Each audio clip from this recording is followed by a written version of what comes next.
Now when all the people perceived the thunder and the lightning, and the sound of the trumpet, and the mountain smoking, the people were afraid and trembled.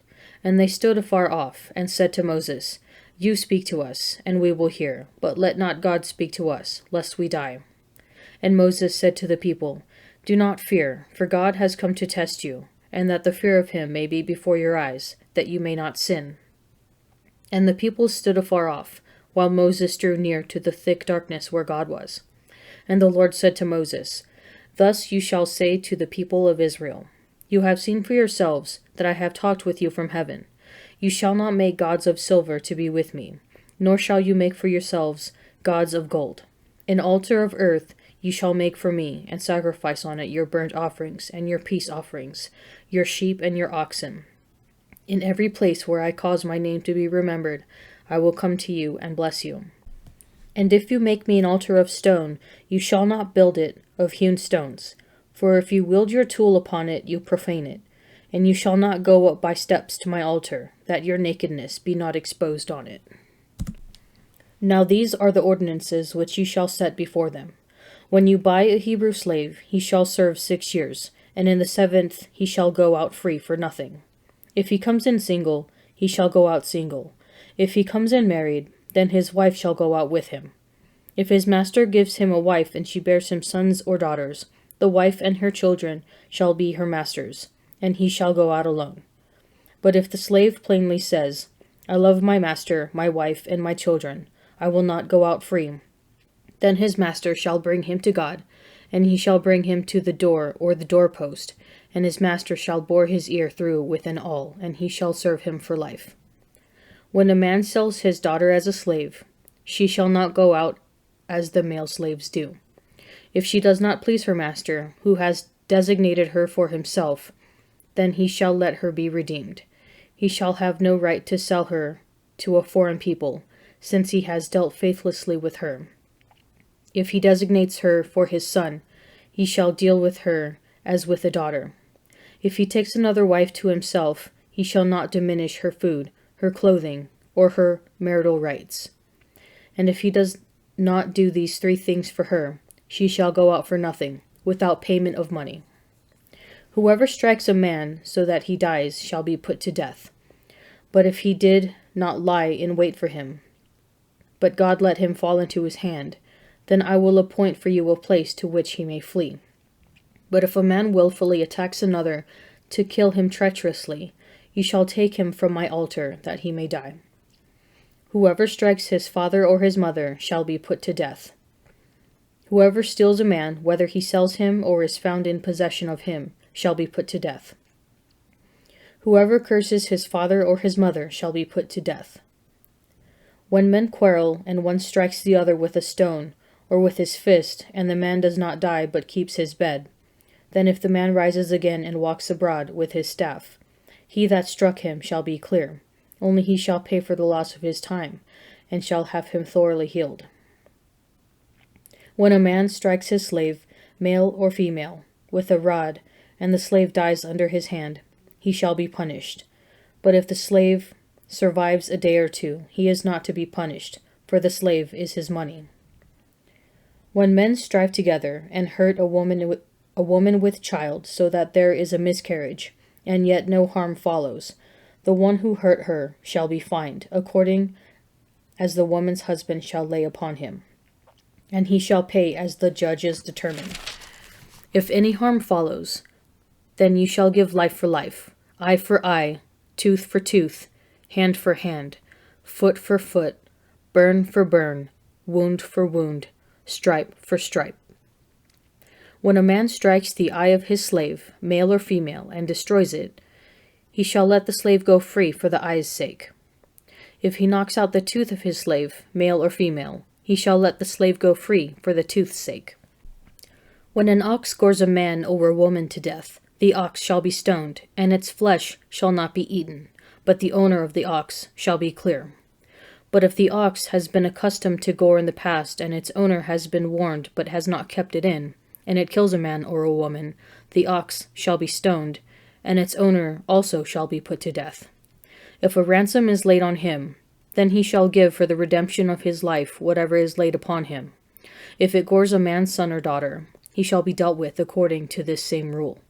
If the ox gores a slave, male or female, the owner shall give to their master 30 shekels of silver, and the ox shall be stoned. When a man leaves a pit open, or when a man digs a pit and does not cover it, and an ox or donkey falls into it, the owner of the pit shall make it good. He shall give money to its owner, and the dead beast shall be his. When one man's ox hurts another's, so that it dies, then they shall sell the live ox and divide the price of it, and the dead beast also they shall divide. Or if it is known that the ox has been accustomed to gore in the past, and its owner has not kept it in, he shall pay ox for ox, and the dead beast shall be his. If a man steals an ox or a sheep, and kills it or sells it, he shall pay 5 oxen for an ox, and 4 sheep for a sheep. He shall make restitution. If he has nothing, then he shall be sold for his theft. If the stolen beast is found alive in his possession, whether it is an ox or a donkey or a sheep, he shall pay double. If a thief is found breaking in, and is struck so that he dies, there shall be no blood guilt for him. But if the sun has risen upon him, there shall be blood guilt for him. When a man causes a field or vineyard to be grazed over, or lets his beast loose, and it feeds in another man's field, he shall make restitution from the best in his own field and in his own vineyard. When fire breaks out and catches in thorns, so that the stacked grain or the standing grain or the field is consumed, he that kindled the fire shall make full restitution. If a man delivers to his neighbor money or goods to keep, and it is stolen out of the man's house, then, if the thief is found, he shall pay double. If the thief is not found, the owner of the house shall come near to God, to show whether or not he has put his hand to his neighbor's goods. For every breach of trust, whether it is for ox, for donkey, for sheep, for clothing, or any kind of lost thing, of which one says, "This is it," the case of both parties shall come before God. He whom God shall condemn shall pay double to his neighbor. If a man delivers to his neighbor a donkey, or an ox, or a sheep, or any beast to keep, and it dies, or is hurt, or is driven away, without anyone seeing it, an oath by the Lord shall be between them both to see whether he has not put his hand to his neighbor's property. And the owner shall accept the oath, and he shall not make restitution. But if it is stolen from him, he shall make restitution to its owner.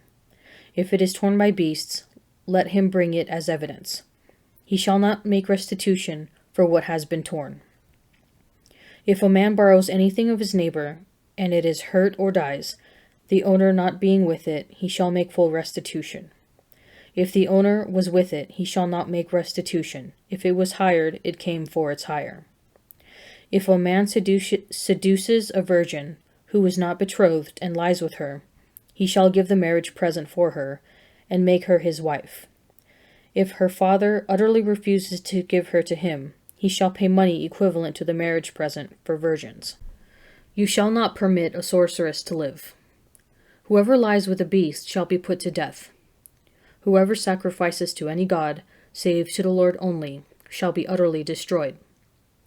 You shall not wrong a stranger or oppress him, for you were strangers in the land of Egypt. You shall not afflict any widow or orphan.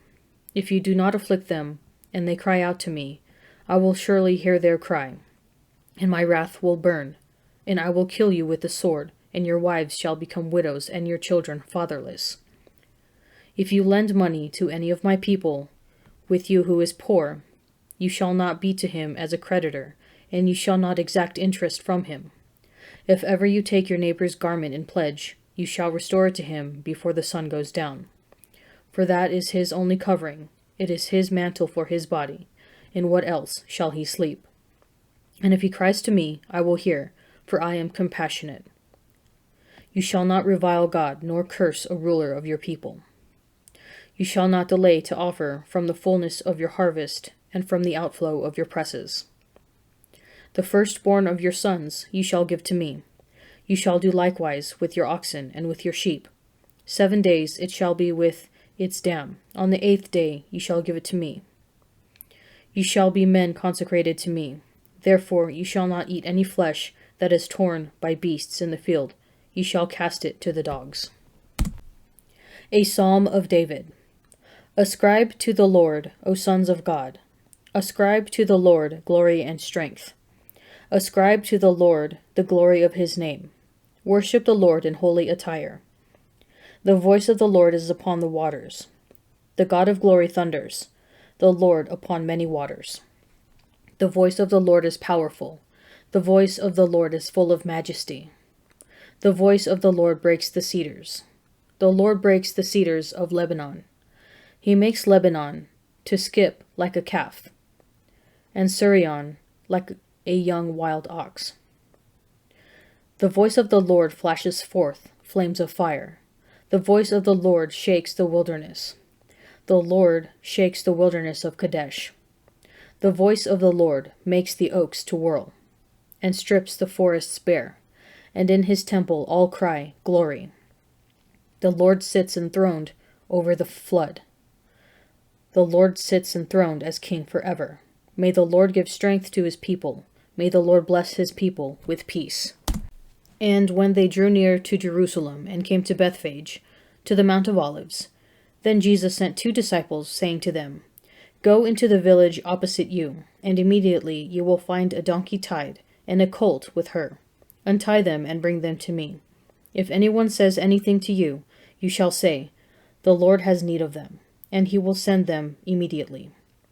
This took place to fulfill what was spoken by the prophet, saying, Tell the daughter of Zion, Behold, your king is coming to you, humble and mounted on a donkey, and on a colt, the foal of a donkey. The disciples went and did as Jesus had directed them. They brought the donkey and the colt, and put their garments on them, and he sat on them. Most of the crowd spread their garments on the road, and others cut branches from the trees and spread them on the road. And the crowds that went before him and that followed him shouted, Hosanna to the Son of David. Blessed is he who comes in the name of the Lord. Hosanna in the highest. And when he entered Jerusalem, all the city was stirred, saying, Who is this? And the crowd said, This is the prophet Jesus from Nazareth of Galilee. And Jesus entered the temple of God and drove out all who sold and bought in the temple, and he overturned the tables of the money changers and the seats of those who sold pigeons. He said to them, It is written, My house shall be called a house of prayer, but you have made it a den of robbers. And the blind and the lame came to him in the temple, and he healed them. But when the chief priests and the scribes saw the wonderful things that he did, and the children crying out in the temple, Hosanna to the Son of David, they were indignant. And they said to him, Do you hear what these are saying? And Jesus said to them, Yes, have you never read, Out of the mouths of babies and infants you have brought perfect praise. And leaving them, he went out of the city to Bethany and lodged there. When they hear the dramatic sounds and see the smoke and lightning upon Mount Sinai, the Israelites are terrified of what might happen if they were to hear the voice of God. So they plead with Moses, Let not God speak to us, lest we die. God's voice can be frightening because his voice brings law and justice. His voice is the ultimate moral authority in the universe, and when we truly hear it, we are convicted to the core. It is the powerful voice that breaks the cedars of Lebanon and rebukes the money changers in the temple, accusing them of turning God's house of prayer into a robber's den. But it is also the voice of the humble king who comes to his people, riding on a donkey. The voice of the Lord calls us to faithful obedience, to go and do as we are directed, just as the voice of God gave the law to the Israelites, directing them to take responsibility for their social actions, caring for others' property, paying restitution, guarding the rights of one another, and so on. So we ought to listen for the Lord's voice and do what he tells us. What is he saying to you today?